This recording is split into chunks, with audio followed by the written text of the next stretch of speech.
Olá pessoal, tudo bem com vocês? Espero que sim. Aqui é o professor Josiano, professor de História e Geografia. Então, pessoal, nessa aula de hoje eu quero iniciar compartilhando com vocês uma mensagem que fala o seguinte: aquele que habita no esconderijo do Altíssimo, à sombra do Onipotente descansará. Salmo 91. Então, pessoal, nessa aula de hoje nós vamos falar sobre o imperialismo na África e na Ásia. Então, nessa aula de hoje nós vamos compreender, o conceito de imperialismo e identificar os interesses, as justificativas e as políticas imperialistas das potências europeias na África, na Ásia e na Oceania no final do século XIX, e as suas respectivas consequências. Diferenciar a colonização durante a Idade Moderna e o colonialismo no século XIX. Também conhecer os movimentos africanos de resistência ao imperialismo, reconhecer os movimentos de resistência ao imperialismo na Índia e na China, e conhecer as características do Japão no século XIX e sua modernização e a sua transformação em potência imperialista no século XIX. Então vamos lá, Então, na segunda metade do século XIX, as grandes empresas oriundas do desenvolvimento industrial precisavam ampliar as suas buscas por matérias-primas em mercados consumidores. Então, contando com isso, seus poderosos estados nacionais lançaram-se sobre os países da África, da Ásia e das Américas, tido como potências compradores de produtos industrializados e fornecedores de matéria-prima, além de serem atraentes mercados promissores para o investimento. Então, as disputas por colônias no século XIX ocorreram de formas diferentes da colonização europeia na Idade Moderna, que foram estimuladas pela obtenção de metais preciosos e gêneros que são considerados exóticos e pelo tráfico de escravos, Então, já na era contemporânea, as empresas contavam com um poderio de seus estados nacionais, com grandes potências, numa prática conhecida como imperialismo, justificada pela ideia da missão civilizadora dos brancos europeus sobre os demais povos. Então vamos lá, agora vamos falar sobre a legitimação das práticas imperialistas. Então, na segunda metade do século XIX, as grandes empresas capitalistas europeias precisavam conquistar novos mercados para assegurar o seu lucro crescente. Prevalecia também a ideia da missão civilizadora dos brancos europeus sobre os demais povos, considerados inferiores, com a ideia de que fundamentava-se em teorias que surgiram nesse período, como a do darwinismo social. Então, o que era essa ideia do darwinismo social? Seria o que? Consistia em uma interpretação das ideias da origem das espécies, da obra lançada em 1859 por Charles Darwin. Nesse livro, Charles Darwin estabelecia uma teoria da relação natural, ou seja, a teoria da evolução. Seres vivos mais adaptados ao seu meio sobreviviam, enquanto os menos adaptados eles eram extintos. Então, os adeptos do darwinismo social eles tentavam explicar a teoria da seleção natural às sociedades humanas. Para eles, a civilização em todo o mundo era considerado superiores ou inferiores. Os brancos europeus fariam parte de uma parcela mais evoluída da humanidade, enquanto os africanos e os asiáticos, por exemplo, seriam povos primitivos, menos desenvolvidos. Eles alegavam que ao serem colonizados, esses povos teriam acesso ao conhecimento e à inovação tecnológica, ou seja, a máquina a vapor, a energia elétrica, entre outros, que lhe permitiria progredir. A noção de progresso e civilização. Nessa época, supunha que a história vivida pelos europeus era o modelo que deveria ser seguido por todos os povos do mundo. Então, a justificativa do darwinismo social servia para os europeus legitimarem o uso da força na dominação dos colonizados. Então, nesse período, a indústria bélica atingiu um alto grau tecnológico. tendo fuzis, metralhadoras, canhões, explosivos de grande capacidade destrutivas, né, navios de guerra, que garantia a sua superioridade militar das potências imperialistas.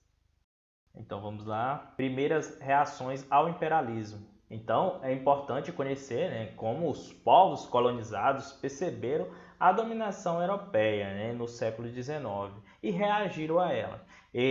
Os europeus quase sempre, né, buscavam o apoio da elite local, que recebia, né, vantagens como cargos, poderes e recursos, né, e agia como intermediária, né, dos colonizadores em seus territórios. Mas, né, por outro lado, havia vários povos africanos e asiáticos que resistiram, né, a diversas formas de dominação, né, contestando, né, as imposições ideológicas, políticas, econômicas e culturais, né, forçadas, né, pelos europeus e pelos estadunidenses. Surgem as resistências, né, africanas, né? Por exemplo, no século XIX, né, os imperialistas precisavam da mão de obra local de seus empreendimentos, né, africanos.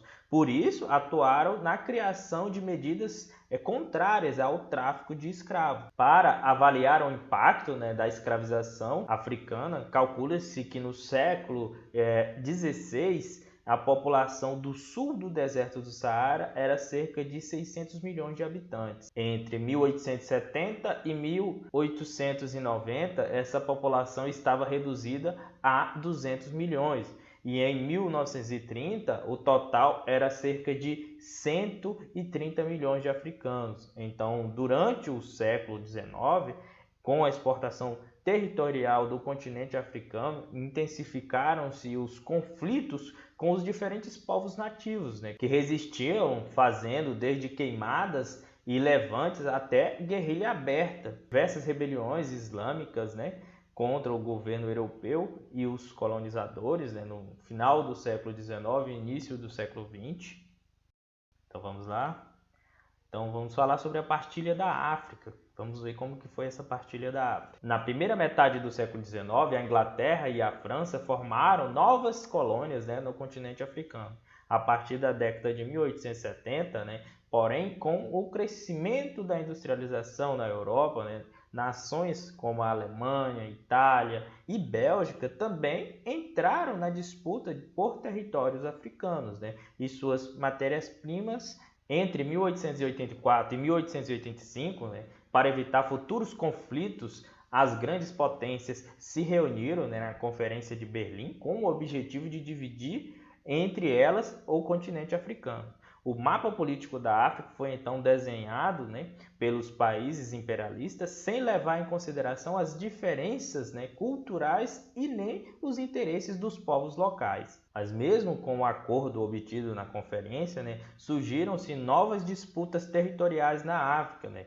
Temos como destaque a Guerra dos Boeres, né, que foi de 1899 a 1902. Desde o século XVII, a região sul-africana era ocupada, né, pelos holandeses. E no Congresso de Viena, de 1815, a região do Cabo de Boa Esperança, na colônia do Cabo, né, passou a ser domínio da Inglaterra. E com isso, né, obrigou os antigos colonos holandeses, chamados de boereis, ou africanês, né, a se retirar para o norte, onde fundaram as colônias de Orange, né, e Transvaal. Então, com a exploração de ouro e diamantes nessas regiões, motivou a disputa entre os ingleses e os holandeses, né, pelo domínio sobre todo o sul do continente. Então, em 1895, a Inglaterra enviou tropas, né, a Transvaal, né, em apoio a um protesto de estrangeiros contra os altos impostos cobrados pelos holandeses. Em 1899, os holandeses revidaram, né, atacando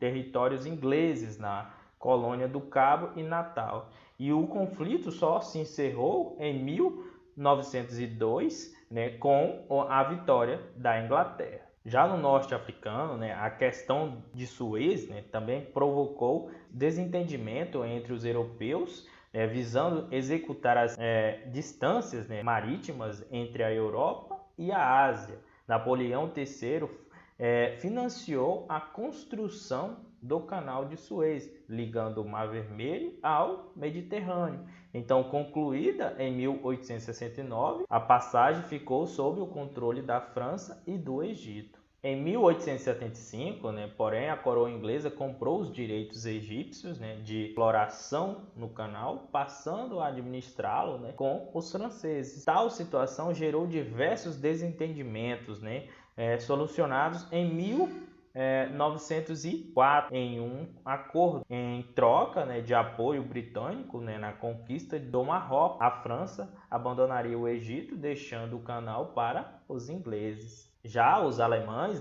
também desejavam conquistar o Marrocos e opuseram-se às ambições francesas, gerando um conflito conhecido como a Questão Marroquina de 1904, que foi uma das causas da Primeira Guerra Mundial.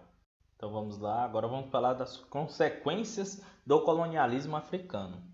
A colonização da África trouxe grandes lucros para as potências imperialistas, acelerando o seu desenvolvimento econômico. Também estimulou as ambições de potências emergentes como a Alemanha e a Itália. Recém-unificadas, essas nações entraram mais tarde na corrida imperialista e contestavam a hegemonia das potências tradicionais, como a Inglaterra e França. Então, essas disputas entre as nações europeias impulsionaram uma corrida armamentista em um período que ficou conhecido como Paz Armada, do final do século XIX até o início do século XX.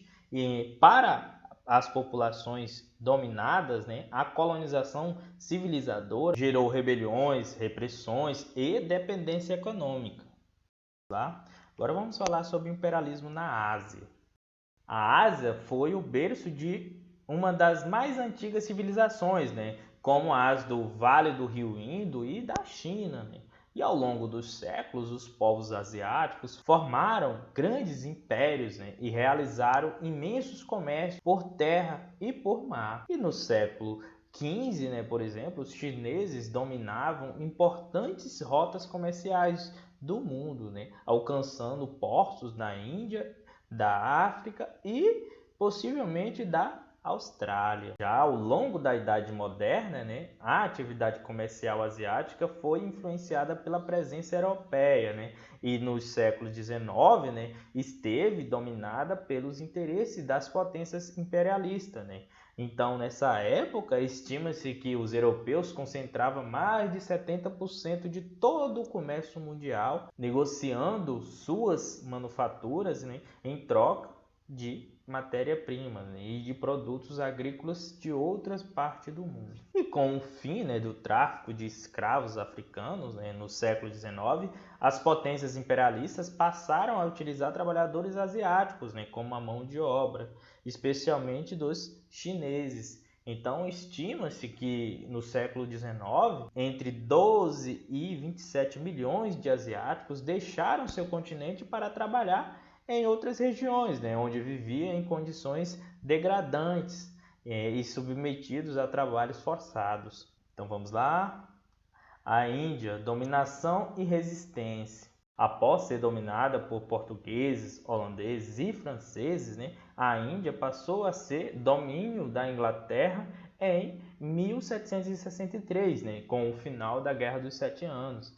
Nessa época, os indianos eram grandes produtores e exportadores de tecido de algodão. Com a concorrência, com os tecidos ingleses de qualidades inferiores, porém mais baratos, provocou a ruína das manufaturas indianas, impondo ao país o papel de exportador de matéria-prima, fios de algodão, e o importador de tecido pronto. Então, em 1876, a Índia deixou de ser um país e foi integrada ao Império Britânico, subordinado ao governo inglês.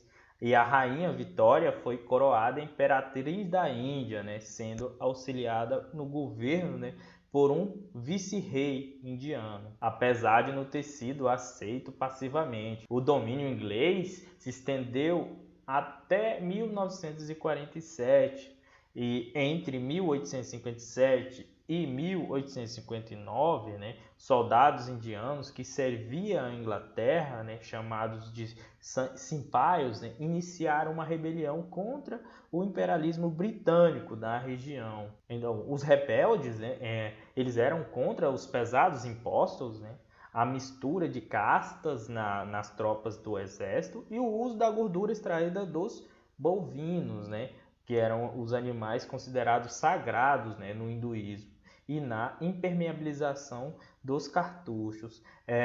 A Guerra dos Simpaios, né, como ficou conhecido o movimento, foi violentamente reprimida. E em 1885 foi criado o Partido Nacional Indiano pela autonomia, né, que lutava pela independência. Então vamos lá, continuando. Agora vamos falar sobre a China, controle estrangeiro e a Guerra do Ópio. A China mantinha-se afastada das relações comerciais com o Ocidente. A abertura comercial chinesa foi conseguida, né, graças às pressões estrangeiras e vários conflitos, né, especialmente após a Guerra do Ópio, de 1840 a 1842. Produzido na Índia, né, já sob o domínio inglês, o ópio era vendido aos chineses, né, pelas companhias britânicas das Índias Orientais. Esse comércio, né, muito lucrativo para os ingleses, resultava-se em enormes prejuízos, né, para a população chinesa, uma vez que seu consumo provocava dependência, né, e sérios problemas de saúde. Então, em 1839, o governo chinês proibiu a comercialização, né, droga, apreendeu, né, e destruiu os carregamentos ingleses, que fez a Inglaterra declarar guerra à China. Então, após 3 anos, né, de combate, os chineses foram derrotados, né, e obrigados a abrir vários de seus portos, né, aos comércios internacionais. Também tiveram que entregar, né, aos ingleses a ilha de Hong Kong, né, que só foi devolvida, né, à China em 1997. A França e os Estados Unidos, o Japão e a Rússia também conseguiram se instalar na China, e com o apoio do poder imperial chinês, né, e das elites aristocratas, né. Então vamos lá, agora vamos falar sobre a revolta dos Boxers. Então, em 1900, né, explodiu outro levante contra o domínio estrangeiro na China, né, liderado pela sociedade secreta, os Punhos Fechados, né, que ficou conhecido como os Boxers, né. A rebelião ficou conhecida como a Revolta dos Boxers, né, e a influência, né, dos Boxers teve início no norte, né, da China e se expandiu para as outras províncias, né? E eles, né, aproveitaram o período de descontentamento de grande parte da população chinesa contra o domínio do país, né, pelas potências estrangeiras. E os acordos, né, travados após a Guerra do Ópio obrigaram os portos a estabelecerem taxas pequenas, né, para a entrada de mercadorias importadas, né? E isso abalava a indústria chinesa, que não podia concorrer com os produtos estrangeiros, né? E isso gerava um grande desemprego. Os boxers, né, faziam apresentações nas cidades, né, utilizava técnicas de artes marciais para impressionar, né, e convocar novos membros, né, principalmente entre os camponeses. E eles acreditavam, né, na necessidade de destruir os invasores, que seriam os culpados, né, pela desigualdade que a China enfrentava, né? Entre elas, né, uma grande seca, eliminando os estrangeiros, né, e com eles, né, também o cristianismo. Parte dos chineses que se converteu a essa religião, os problemas acabariam, né? Então os rebeldes conseguiram o apoio do governo e chegaram a Pequim, auxiliados, né, por um exército, né, que lutava contra a invasão organizada pela França, Inglaterra, Alemanha, Japão, Rússia e os Estados Unidos, entre outros países. A revolta foi sufocada pelas potências europeias, né, que conseguiram permanecer no território chinês, mas um acordo desvantajoso para a China foi firmado, né, em setembro de 1901, pondo fim ao conflito. Vamos lá, agora vamos falar sobre Japão, modernização e expansionismo. O Japão manteve-se isolado do Ocidente desde o século XVII, né, sob a liderança política de um chefe militar chamado de Shogun, né, e ele era representante da aristocracia, dos grandes proprietários, né, e os daimyos, né, senhores poderosos, né, que contava com a proteção dos samurais, né, que eram os guerreiros profissionais. Então, em meados do século XIX, né, com os portos fechados ao resto do mundo, né, e em poucas atividades comerciais, a organização social e política do Japão, né, era muito semelhante à da Europa feudal, né? Com uma economia basicamente agrária, né, o país manteve-se isolado do Ocidente. Em 1853, a esquadra estadunidense, né, impôs ao Japão a abertura de seus portos, né, ao comércio internacional. Para escapar da completa subordinação às potências capitalistas, o imperador decidiu promover uma rápida modernização no país, concentrando todos os seus poderes em suas mãos. Formou um exército nacional e tomou medidas para acabar com a estrutura aristocrática, né, tradicional. Incentivou a industrialização por meio da construção de uma hidrelétrica, portos e ferrovias. Esse período ficou conhecido como a Era de Meijin, que em japonês significa o governo esclarecido. E em pouco tempo, né, a modernização, né, do Japão possibilitaram a participação das disputas coloniais na Ásia, especialmente na China. Entre 1904 e 1905, os japoneses disputaram com a Rússia o domínio sobre as regiões chinesas da Manchúria e da Coreia, no conflito conhecido como a Guerra Russo-Japonesa. Então, a expansão japonesa continuou nas primeiras décadas do século XX, né, tomando grande parte da China em 1931. Então, o Japão passou a disputar com os Estados Unidos o domínio das ilhas do Pacífico às vésperas, né, da famosa Segunda Guerra Mundial. Ok? Ok, pessoal. Então, para trabalho, pessoal, peço que vocês façam um mapa mental, né, sobre o imperialismo na África e na Ásia, ou seja, sobre esse conteúdo que nós falamos, né? Então, eu peço que vocês façam um mapa mental. Aí vão perguntar, professor, como é que faz esse mapa mental? Observe um exemplo de um mapa mental que está aparecendo aí na tela de vocês. Vocês vão pegar uma folha A4, aí vocês vão colocar. Como que vai fazer esse mapa mental? Vocês vão colocar os pontos mais importantes desse conteúdo que foi estudado, ok? Que é o capítulo 10 do livro de vocês. Aí vocês vão me entregar até o dia 29/9/2020. Vocês vão desenhar o mapa mental na folha A4 e depois vocês vão tirar a foto e mandar para mim, ok? Vou aguardar. E para finalizar, peço que vocês façam, né, a atividade trabalhando com documentos da página 168 e atividade da página 173, ok? Então, pessoal, qualquer dúvida com relação ao trabalho, ou com relação à atividade, ou com relação ao conteúdo, eu estarei de plantão durante o período da aula. Vocês podem me mandar mensagem, ok? Aqui, tanto no WhatsApp quanto na plataforma, que eu responderei vocês, ok? Então, até a próxima aula.